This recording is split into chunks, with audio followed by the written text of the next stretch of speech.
গুণোত্তর ধারার ক্ষেত্রে অসমর্থক সমষ্টি নির্ণয়ের সূত্র a/1 - r, কিন্তু আসলে কীভাবে সূত্রটা আসে চলো এই ভিডিওটির মাধ্যমে এর প্রতিপাদন জেনে নিই। গুণোত্তর ধারার ক্ষেত্রে n সংখ্যক পদের সমষ্টি নির্ণয়ের সূত্র Sn = a × 1 - r⁴n/1 - r। এটা আমরা আগের কন্ডিশনে আমরা জানি যে এখানে যদি 1 - r⁴n হবে তখনই যখন তোমার কন্ডিশনটা এরকম হবে, অর্থাৎ r এর ভ্যালু 1 থেকে কম হবে। এই ক্ষেত্রে কেবল অসমর্থক সমষ্টি তোমার বিদ্যমান থাকবে। সো আমরা এই ক্ষেত্রে আমরা এই সূত্রটাকে অ্যাপ্লাই করলাম যে আর এর মান যেহেতু এখানে কম, তাই গুণোত্তর ধারার ক্ষেত্রে আমরা কিন্তু এই সূত্রটা অ্যাপ্লাই করতে পারি, কারণ এখানে আর এর মান কম। আর এর মান কীভাবে কম? এই যে তোমার দ্বিতীয় পদ হাফ ভাগ প্রথম পদ ইকুয়াল টু হাফ, তাহলে এটা কি 1 থেকে কম না? অর্থাৎ আর কিন্তু 1 থেকে কম।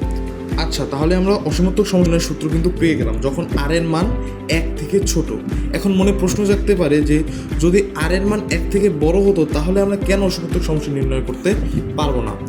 প্রশ্নের উত্তরটা তুমি এই অঙ্ক করার মধ্যেই পাবে। দেখো, এই সূত্রটাকে আমরা পরবর্তীতে লিখতে পারি এইটার সাথে যদি আমরা এইটা গুণ করি তাহলে কি হয়, a - ar⁴n এরকম লেখা যায়, নিচে দাগ আর 1 - r লেখা যায়।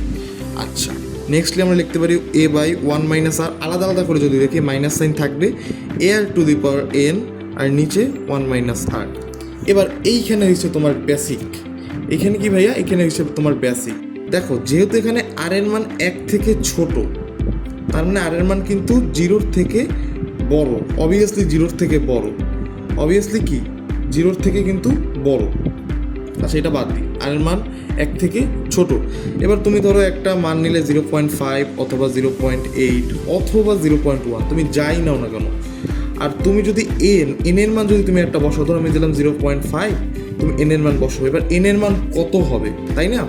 যেহেতু অসীমত্বক সমষ্টি, তাহলে এন এর মান কিন্তু অসীম হবে। অসীম মানে কি? অনেক একটা বড় সংখ্যা। অসীম মানে কি?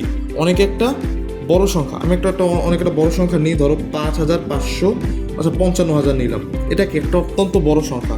যদি আমি একটা ক্যালকুলেটর সলভ করি, দেখো 0.5 ইন্টু উপরে 0.5 টু দি পাওয়ার যদি আমি 5000 এরকম 55 দিই, তাহলে এটার মান কিন্তু 0 আসবে। কত আসে ভাইয়া? 0 আসে। কেন আসে? দেখো ভাইয়া, তুমি যদি 0.5 টু দি পাওয়ার তুমি যদি স্কোয়ারও যদি করো, এখানে মূলত কী করছে, এটার সাথে কিন্তু আবার এইটাই কিন্তু গুণ হচ্ছে। তুমি যদি কোনো পূর্ণ সংখ্যা ব্যতীত অর্থাৎ ভগ্নাংশ সংখ্যার সাথে ভগ্নাংশ সংখ্যা গুণ করতে থাকো, তাহলে কিন্তু সেটা 0 এর কাছাকাছি চলে যাবে। অর্থাৎ আর এর মান ট্যান্ডস টু 0 এবং এন এর মান কিন্তু ট্যান্ডস টু ইনফিনিটিভ, এবং এন এর মানে ইনফিনিটিভ ট্যান্ডস টু হওয়ার কারণে আর এর মান কিন্তু ট্যান্ডস টু 0। তার মানে কি আমরা বলতে পারি যে a/1 - r মাইনাস a × 0 আর নিচে 1 - r? অবভিয়াসলি কিন্তু আমরা বলতে পারি। তাহলে কিন্তু আমরা পরবর্তীতে কিন্তু আমরা নিচে লিখতে পারি যে a/1 - r মাইনাস উপরে এটার সাথে এটা 0 গুণ করলে 0 হবে। আর তুমি যে জানো যে 0/something = 0 হয়। এটা অনেক ডিপ ব্যাখ্যা আছে, এইচএসসিতে যখন উঠবা তখন এটার ডিপ ব্যাখ্যা তুমি বুঝতে পারবা।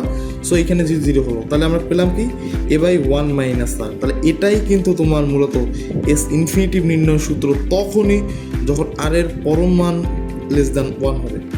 আচ্ছা, একটা কথা বললে না নয় যে আর এর মান কিন্তু 1 থেকে ছোট হলেই কিন্তু কেবল হবে না, আর এর পরম মান কিন্তু ছোট হতে হবে। কারণ তোমার মাইনাস সংখ্যার ক্ষেত্রেও কিন্তু এটা থাকতে পারে, তাই না? 1 -1/2 -1/4 -1/4। সো এই ক্ষেত্রে কিন্তু দেখা যায় যে তোমার -0.5 আর এর মান। সো এই ক্ষেত্রে কি হবে না? অবশ্যই হবে, অবশ্যই হবে।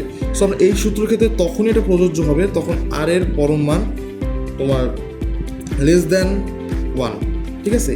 এবার যদি বড় হতো তাহলে কেন হতো না, এই প্রশ্নের এখন ব্যাখ্যায় আসি। তুমি যদি দেখো যে আর এর মান যদি 1 থেকে যদি বড় হতো তাহলে কিন্তু একটা বড় একটা সংখ্যা আসতো, ধরলাম 2, আর 2 এর পাওয়ার যদি তুমি যদি এন এর মান যদি টেন্ডস টু ইনফিনিটিভ হয়, তুমি 2 এর পাওয়ার যদি তুমি এরকম একটা বড় সংখ্যা দাও, তাহলে তুমি ক্যালকুলেটারে দেখতে পারবা ম্যাথ ইরোর বা সিনট্যাক্স ইরোর, অর্থাৎ সেটা তোমার এই যে মানটা আর এর মানটা তোমার অসীমে চলে যায়। আর এর মানটা কোথায় চলে যায়? অসীমে চলে যায়। এবং এই কারণেই কিন্তু এই সংখ্যাটা কিন্তু আর গণনা করা যায় না, এবং এই ক্ষেত্রে এটার অসীমত্বক সমষ্টি বিদ্যমান থাকে না। এই সংখ্যাটাই নিজেই অসীম হয়, যা কখনো শেষ হয় না। এবং এই কারণেই কিন্তু আমরা এস ইনফিনিটিভ নির্ণয় সূত্র লিখি কি a/1 - r। আশা করি বুঝতে পেরেছো।